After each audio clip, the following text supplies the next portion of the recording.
Welcome to Pioneer classes. हम लोग देख रहे हैं फिजिक्स का आपका ये किसी भी कॉम्पिटिशन्स में, बोर्ड एग्ज़ाम में, या कह सकते हैं कि 9th क्लास के सिलेबस में ऐसे है, 11th क्लास के सिलेबस में है। परंतु हम क्वेश्चन वाइज आपको पॉलिटेक्निक और पैरामेडिकल ये सब की तैयारी करवाने के लिए फिजिक्स का ये तीसरा पार्ट लेकर आए हैं। इस पार्ट में हम लोग देखेंगे गति के बारे में। पहला प्रश्न आप देख रहे हैं कि क्या कहता है कि अदिश और सदिश राशियों से आप क्या समझते हैं, दोनों राशियों के बीच अंतर स्पष्ट करें। यहाँ से क्वेश्चन एक आता ही आता है। अदिश राशि किसे कहते हैं? तो जिस भौतिक राशि को व्यक्त करने के लिए केवल परिणाम की आवश्यकता होती है, केवल परिमाण की आवश्यकता होती है, दिशा की नहीं, ऐसे भौतिक राशि अदिश राशि कहलाते हैं। जैसे ये जैसे में से ही पूछा जाता है। घनत्व एक अदिश राशि है, दूरी एक अदिश राशि है, द्रव्यमान एक अदिश राशि है, चाल एक अदिश राशि है तथा समय एक अदिश राशि है। सदिश राशियाँ तो जिन भौतिक राशियों को व्यक्त करने के लिए परिमाण तथा दिशा दोनों की आवश्यकता पड़ती है या होती है, ऐसी भौतिक राशियाँ सदिश राशियाँ कहलाती है। जैसे वेग सदिश राशि है, त्वरण सदिश राशि है, बल सदिश राशि है तथा विस्थापन सदिश राशि है। दोनों राशियों में सिर्फ यह अंतर है कि अदिश में दिशा की आवश्यकता नहीं होती, जबकि सदिश में दिशा की आवश्यकता होती है। दोनों राशियों में परिणाम समान या असमान हो सकता है, अतः यहाँ दिशा इसलिए महत्वपूर्ण होती है कि किया गया कार्य किस दिशा में हो रहा है। अगला प्रश्न आपका आ रहा है कि गति किसे कहते हैं और गति की सापेक्षता से आप क्या समझते हैं। तो कुछ वस्तुओं में समय के साथ उनकी स्थिति में जो परिवर्तन होता है उसे हम गति कहते हैं। जैसे रेलगाड़ी, वायुयान, पैदल चलता हुआ मनुष्य, सड़क पर चलते हुए वाहन, ये सभी गतिशील कहलाएंगे। गति की सापेक्षता तो ब्रह्मांड में ऐसी कोई वस्तु नहीं है जो किसी अन्य वस्तु के सापेक्ष गतिशील न हो। यदि पृथ्वी पर कोई वस्तु स्थिर है तो वह वस्तु पृथ्वी के सापेक्ष तो स्थिर अवस्था में होगी, परंतु अंतरिक्ष में देखने पर वह गतिशील अवस्था में होगी। इसका अर्थ है कि पृथ्वी पर रखी कोई भी वस्तु निरपेक्ष विराम में की स्थिति में नहीं होती। गति और विराम शब्द परस्पर आपेक्षिक है, यानी गति का उल्टा विराम और विराम का उल्टा गति होता है। एक ही वस्तु एक समय में गति एवं विराम की अवस्था में हो सकती है, यह गति की सापेक्षता कहलाती है। उदाहरण स्वरूप माना हम किसी चलती हुई गाड़ी में बैठे हैं तो गाड़ी में बैठे अन्य सवारियां हमारे सापेक्ष विराम अवस्था में हैं, जबकि पृथ्वी पर खड़े व्यक्ति को गाड़ी सहित सभी सवारियां गतिशील अवस्था में दिखाई देती है। स्पष्ट है कि एक ही वस्तु एक प्रेक्षक के सापेक्ष विरामावस्था तथा दूसरे प्रेक्षक, मतलब जो जांच कर रहा है या जो देख रहा है, प्रेक्षक के सापेक्ष गति की अवस्था में हो सकती है। अतः किसी वस्तु की गतिशील अवस्था, विरामावस्था ज्ञात करने के लिए एक निश्चित स्थिर बिंदु अवश्य होना चाहिए। इस निश्चित बिंदु को मूल बिंदु कहते हैं, जहाँ से गति का प्रेक्षण किया जाता है। किसी वस्तु की अवस्था का वर्णन करने के लिए उस वस्तु की मूल बिंदु से दूरी, उस मूल बिंदु के सापेक्ष उसकी दिशा बतानी होती है।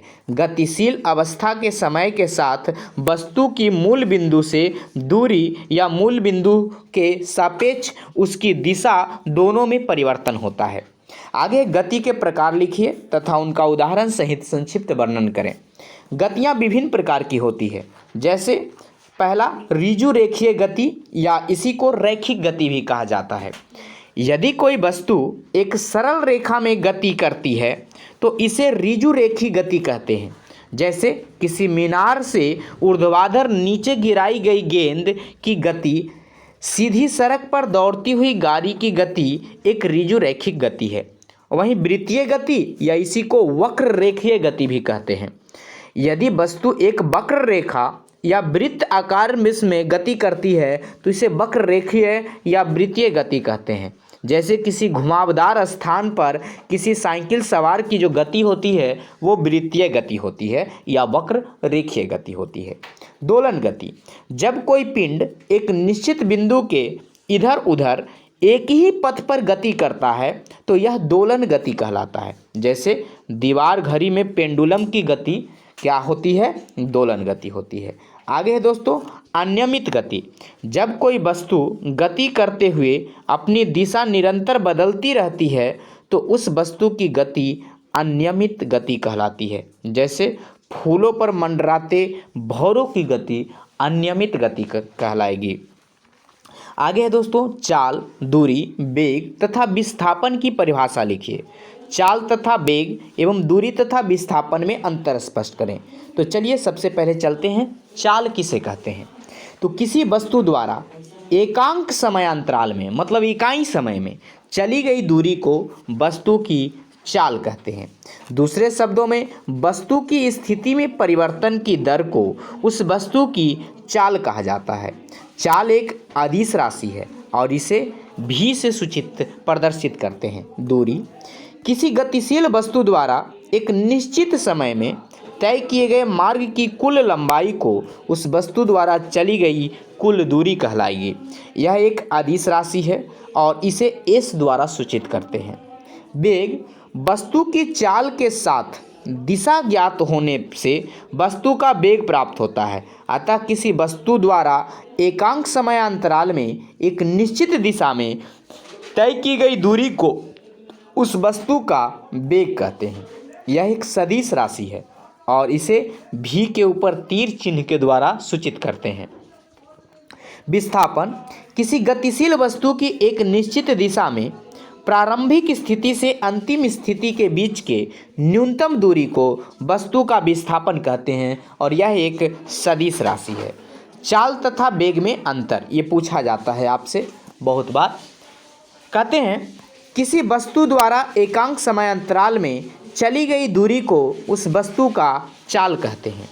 चाल में केवल परिणाम होता है, दिशा नहीं। किसी वस्तु की चाल उस वस्तु के परिणाम के बराबर या उससे भी अधिक होता है। चाल एक अदिश राशि है और चाल बराबर दूरी बटा समयांतराल होता है। अब चलते हैं वेग के बारे में जानते हैं।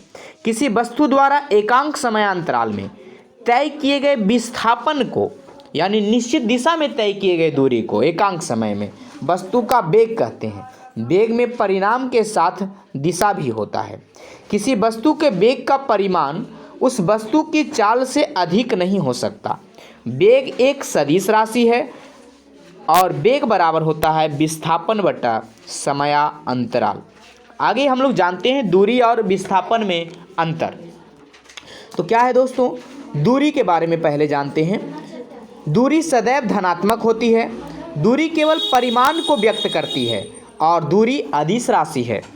किसी गतिशील वस्तु द्वारा किसी समय में तय किए गए मार्ग की लंबाई को उस वस्तु द्वारा चली गई दूरी कहते हैं। इसका मान शून्य नहीं हो सकता है, शून्य से कम नहीं हो सकता है।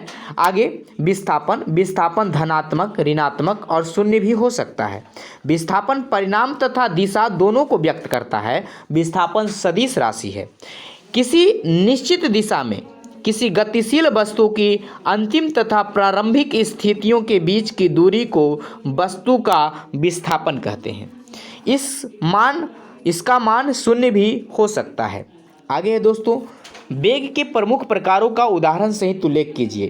तो वेग के प्रमुख प्रकार हैं, पहला असामान्य वेग। यदि कोई गतिशील वस्तु निश्चित दिशा में समान समय अंतराल में असमान दूरियां तय कर रहे हों तथा वेग असमान कहलाएगा। यदि कोई गतिशील वस्तु समान समय में समान दूरी तय करे परंतु उसकी दिशा में परिवर्तन होती है तो वस्तु का वेग असमान कहलाएगा। जैसे रेलगाड़ी या मोटर गाड़ी असमान वेग से चलते रहते हैं। आगे एक समान वेग। जब कोई वस्तु किसी निश्चित दिशा में समान समयांतराल में समान दूरी तय करती है तो वेग एक समान कहलाती है। जैसे कोई वस्तु निश्चित दिशा में चलती हुई प्रत्येक सेकंड में 6 मीटर दूरी तय कर रहे तो यह कहा जाएगा कि वस्तु 6 मीटर पर सेकंड के समान वेग से चल रही है। आगे है तात्क्षणिक वेग। किसी गतिशील वस्तु का निश्चित क्षण पर, मतलब आप जब देख रहे हैं उसी क्षण पर उसका वेग क्या है, उस वेग को ताक्षणिक वेग कहते हैं। जैसे रॉकेट का अपनी कक्षा में भ्रमण करते हुए देखना, उसका हम ताक्षणिक वेग का अनुमान लगाते हैं। आगे है दोस्तों औसत वेग। जब किसी निश्चित दिशा में गतिशील वस्तु का वेग समय के साथ निरंतर परिवर्तित होता है तो वस्तु के कुल विस्थापन में समयांतराल को भाग देकर उसका औसत वेग निकालते हैं। अर्थात माना t समय में किसी गतिशील वस्तु की स्थिति s1 तथा t2 समय में उस वस्तु की स्थिति s2 हो, और तो समयांतराल हमारा t2 माइनस t1 हो गया और वस्तु का विस्थापन क्या हो गया, s2 माइनस s1। इसलिए औसत वेग भी बराबर हो जाएगा विस्थापन बटा समयांतराल, अर्थात s2 माइनस s1 बटा t1 माइनस t2, अर्थात डेल s बटा डेल t, जहाँ डेल s विस्थापन परिवर्तित विस्थापन जबकि डेल टी समयांतराल है। आगे दोस्तों चाल के प्रमुख प्रकारों को समझाइए। पहला है एक समान चाल। यदि कोई गतिशील वस्तु समान समयांतराल में समान दूरी तय करती है तब वस्तु की चाल एक समान चाल कहलाती है। आगे है असामान्य चाल। यदि कोई गतिशील वस्तु समान समयांतराल में अलग अलग दूरी तय करे तब वस्तु की चाल असमान चाल कहलाएगी। औसत चाल। जब कोई गतिशील वस्तु समान समयांतरालों में अलग अलग दूरियां तय करती है तब वस्तु द्वारा चली गई कुल दूरी को यात्रा में लगे कुल समय से भाग करके वस्तु का औसत चाल ज्ञात किया जा सकता है। अर्थात वस्तु द्वारा एकांक समय में तय की गई औसत दूरी को वस्तु का औसत चाल कहते हैं। ताक्षणिक चाल।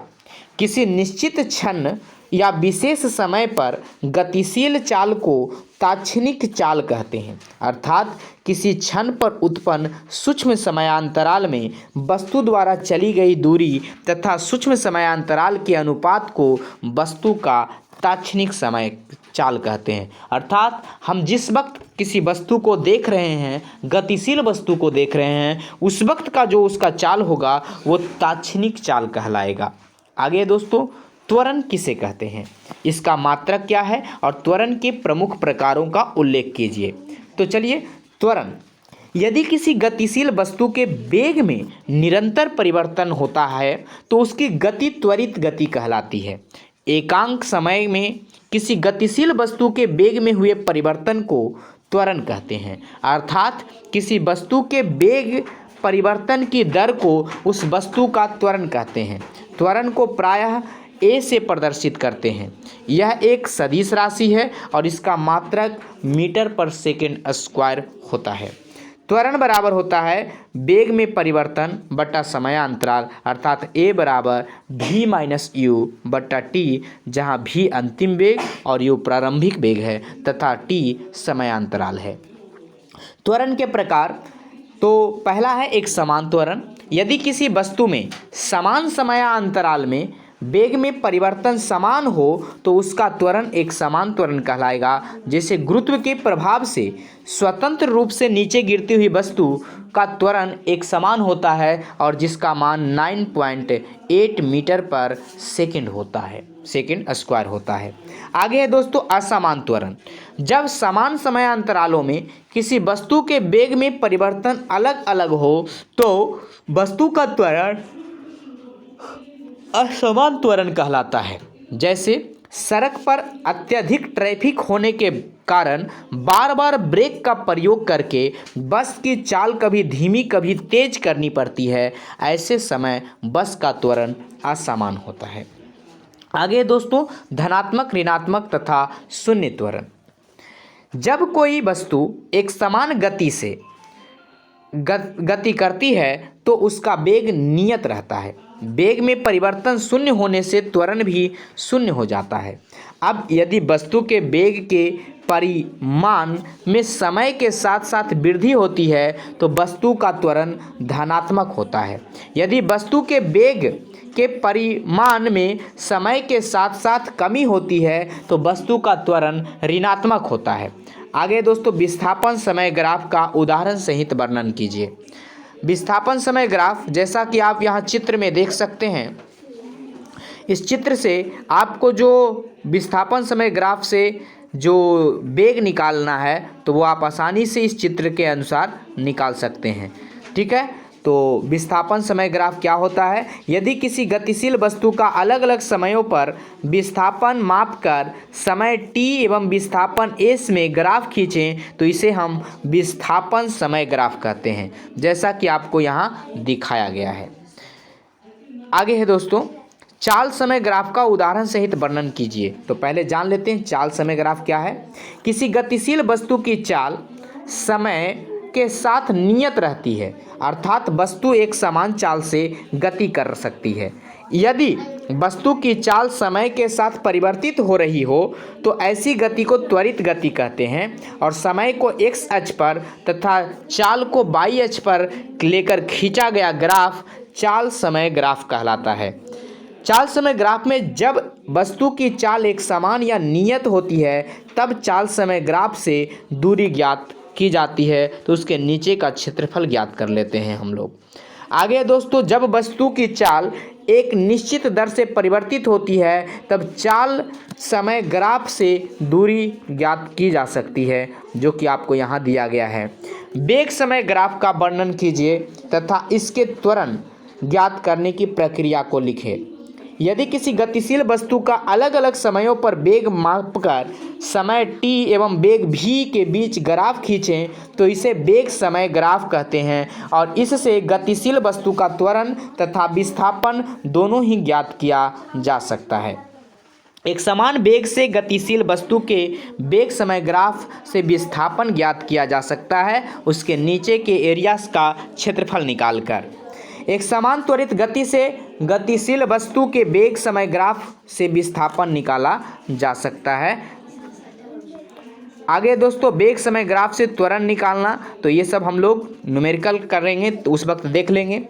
अगला क्वेश्चन आपका ज़बरदस्त आता है कि पृथ्वी के गुरुत्व के अंतर्गत गति की समीकरणों के विषय में समझाइए।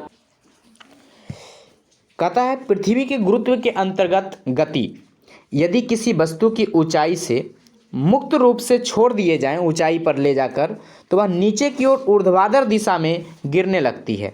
वस्तु के गिरने का वेग लगातार एक समान दर से बढ़ता जाता है, अर्थात इसमें एक नियत त्वरण उत्पन्न हो जाता है, और इससे पता चलता है कि पृथ्वी प्रत्येक वस्तु को अपने केंद्र की ओर आकर्षित करती है। इस आकर्षण के कारण मुक्त रूप से गिरने वाली वस्तु में एक नियत त्वरण उत्पन्न होता है तथा यह सभी वस्तुओं के लिए समान होता है, और इस त्वरण को गुरुत्वीय त्वरण कहते हैं, जिसे हम स्मॉल g के द्वारा सूचित करते हैं, और इसका मान होता है 9.8 मीटर पर सेकेंड स्क्वायर होता है। और पृथ्वी की ओर गिरती हुई वस्तुओं की गति को गुरुत्वीय गति कहते हैं। पृथ्वी की ओर गिरती हुई वस्तु की गति गुरुत्वीय गति कहलाता है। यदि हम गति के समीकरण में a के स्थान पे g और s के स्थान पे h रख दें तो हम गुरुत्वीय गति समीकरण प्राप्त होता है, और यह वस्तु नीचे की ओर गिर रही है तो गति के लिए समीकरण होंगे v बराबर u plus G T, h बराबर u t plus half G T square, v square बराबर u स्क्वायर प्लस 2gh। यदि वस्तु मुक्त रूप से छोड़ी गई तो वस्तु का प्रारंभिक वेग u0 होगा। तब वस्तु की गति के लिए निम्न समीकरण होंगे v बराबर जी टी, h बराबर हाफ जी टी स्क्वायर और v स्क्वायर बराबर 2gh। गुरुत्वीय त्वरण g की दिशा पृथ्वी के केंद्र की ओर होती है, अतः जब हम किसी वस्तु को पृथ्वी से ऊपर की ओर फेंकते हैं तो उसमें गुरुत्वीय मंदन उत्पन्न होता है, जिसके कारण इसका वेग लगातार घटता जाता है तथा कुछ ऊंचाई तक पहुंचने के बाद इसका वेग शून्य हो जाता है। अतः पुनः गुरुत्वीय त्वरण के कारण बढ़ते हुए वेग से पृथ्वी पर आ जाती है, और पृथ्वी से ऊपर की ओर जाती हुई वस्तु की गति समीकरण प्राप्त करने के लिए हम गति में a के स्थान पे -g रखते हैं, तो हमें प्राप्त होता है v बराबर u minus G T, h बराबर u t minus half G T square और v स्क्वायर बराबर u स्क्वायर माइनस 2gh। आगे दोस्तों, ऋजुरेखीय गति की प्रथम, द्वितीय और तृतीय समीकरणों का निगमन। निगमन का मतलब होता है निकालना, तो वो आपको पता है कि कैसे निकालते हैं। वो क्या है, v बराबर यू प्लस ए टी, दूसरा समीकरण है s बराबर U T plus half A T square, और तीसरा समीकरण है v स्क्वायर बराबर यू स्क्वायर प्लस 2as, जहाँ पे यहाँ आपको दिया गया है। आगे 90 सेकंड में, ये आप याद रखें, 90 सेकंड में चली गई दूरी के लिए व्यंजक स्थापित कीजिए। तो ये व्यंजक आपका चूँकि थ्योरी पोर्शन है, बस आप फार्मूले याद रखिए कि 90 सेकंड में चली गई दूरी बराबर क्या होगा। तो s बराबर u plus half a into 2n minus O1 होगा। आगे दोस्तों, गति किसे कहते हैं, उदाहरण देकर समझाइए। तो कुछ वस्तुओं में समय के साथ साथ उनकी स्थिति में परिवर्तन होता है, उसे गति कहते हैं, जैसे रेलगाड़ी, वायुयान। उदाहरण, सड़क पर चलते वाहन, पैदल चलता मनुष्य, आकाश में उड़ते वायुयान गतिशील हैं। निम्नलिखित राशियों को अदिश और सदिश राशियों में विभक्त करें। तो यहाँ पे दिया गया है विस्थापन, तो विस्थापन सदिश है, चाल, चाल अदिश है, दूरी, दूरी अदिश है, बल सदिश है, घनत्व अदिश है, दाब, दाब हमारा सदिश है, संवेग सदिश है, आयतन सदिश अदिश है, समय अदिश राशि है, ऊर्जा अदिश राशि है, त्वरण सदिश राशि है, और बल आघूर्ण सदिश राशि है। ये सब पूछे जाते हैं सदिश सदिश वाला, आपसे पक्का एक क्वेश्चन यहाँ से रहेगा, तो आप इसकी प्रैक्टिस करते रहें। दोलन गति तथा अनियमित गति से आप क्या समझते हैं। दोलन गति, जब कोई पिंड एक निश्चित बिंदु के इधर उधर एक ही पथ पर गति करता है तो यह गति दोलन गति कहलाती है। जैसे दीवार घड़ी में पेंडुलम की गति जो होती है दोलन गति है। अनियमित गति, जब कोई वस्तु गति करते हुए अपनी दिशा निरंतर बदलती रहती है तो इस वस्तु की गति अनियमित गति कहते हैं। जैसे भंवरों की जो गति होती है वो अनियमित गति है। दूरी एवं विस्थापन किसे कहते हैं, तो गतिशील वस्तु द्वारा किसी समय में तय किए गए मार्ग की लंबाई को उस वस्तु द्वारा चली गई दूरी कहलाता है। विस्थापन, तो किसी गतिशील वस्तु की एक निश्चित दिशा में प्रारंभिक तथा अंतिम स्थितियों के बीच की न्यूनतम दूरी को उस वस्तु का विस्थापन कहते हैं। आगे दोस्तों, चाल तथा वेग के बारे में समझाइए तथा इनके मात्रक लिखिए। चाल, किसी वस्तु द्वारा एकांक समयांतराल में चली गई दूरी को वस्तु की चाल कहते हैं। दूसरे शब्दों में, वस्तु की स्थिति परिवर्तन की दर को उस वस्तु की चाल कहा जाता है। चाल एक अदिश राशि है और इसे v द्वारा सूचित करते हैं और इसका मात्रक होता है मीटर पर सेकेंड, अर्थात चाल s बराबर दूरी, मतलब चाल s v बराबर दूरी जिसको s से और समय t से। आगे है दोस्तों वेग, तो किसी वस्तु द्वारा एकांक समयांतराल में एक निश्चित दिशा में तय की गई दूरी को उस वस्तु का वेग कहते हैं। वेग एक सदिश राशि है और इसे v वेक्टर द्वारा सूचित करते हैं और वेग का मात्रक होता है मीटर पर सेकेंड, जहां वेग विस्थापन बटा समयांतराल होता है। आगे दोस्तों ताक्षणिक वेग और औसत वेग के बारे में बताएं। ताक्षणिक वेग, किसी गतिशील वस्तु का किसी निश्चित क्षण पर वेग ताक्षणिक वेग कहलाता है। औसत वेग, जब किसी निश्चित दिशा में गतिशील वस्तु का वेग समय के साथ निरंतर परिवर्तित होता है तो वस्तु के कुल विस्थापन में समयांतराल का भाग देकर उसका औसत वेग ज्ञात किया जाता है। मंदन किसे कहते हैं, तो यदि वस्तु के वेग में परिवर्तन समय के साथ साथ घट रहा हो तो उसका त्वरण ऋणात्मक माना जाता है और जिसे मंदन कहते हैं। तेज दौड़ते हुए कार के ब्रेक लगाने पर कार की गति का कम हो जाना मंदन का उदाहरण है। आगे दोस्तों एक समान गति और असमान गति के विषय में समझाइए। तो एक समान गति, जब कोई गतिशील वस्तु समान समयांतराल में एक ही दिशा में समान दूरियां तय करती है तो उसकी गति एक समान गति कहलाएगी। असमान गति, यदि कोई गतिशील वस्तु समान समयांतराल में अलग अलग दूरियां तय करती है तो उसकी गति असामान्य गति कहलाएगी। आगे है दोस्तों विरामावस्था से आप क्या समझते हैं, तो किसी वस्तु की गतिशील अवस्था अथवा विरामावस्था ज्ञात करने के लिए एक निश्चित स्थिर बिंदु अवश्य होना चाहिए जिसे मूल बिंदु कहते हैं। गतिशील अवस्था में समय के साथ साथ वस्तु की मूल बिंदु से दूरी तथा मूल बिंदु के सापेक्ष उसकी दिशा दोनों में ही परिवर्तन होता है, परंतु यदि यह परिवर्तन न हो तो वस्तु विरामावस्था में कहलाएगी। ऋणात्मक तथा धनात्मक त्वरण से आप क्या समझते हैं? तो यदि वस्तु के वेग के परिणाम में समय के साथ वृद्धि होता है तो वस्तु का त्वरण धनात्मक है, और यदि वस्तु के वेग में परिणाम के समय के साथ घट जाता है तो वस्तु का त्वरण ऋणात्मक है। आगे है दोस्तों, यहाँ पे कुछ आपको ग्राफ दिए गए हैं। इस ग्राफ से आपका न्यूमेरिकल बनेगा, तो इस न्यूमेरिकलों को हम लोग ऑब्जेक्टिव के तौर पे सोल्व करेंगे, आंकिक प्रश्न के तौर पे।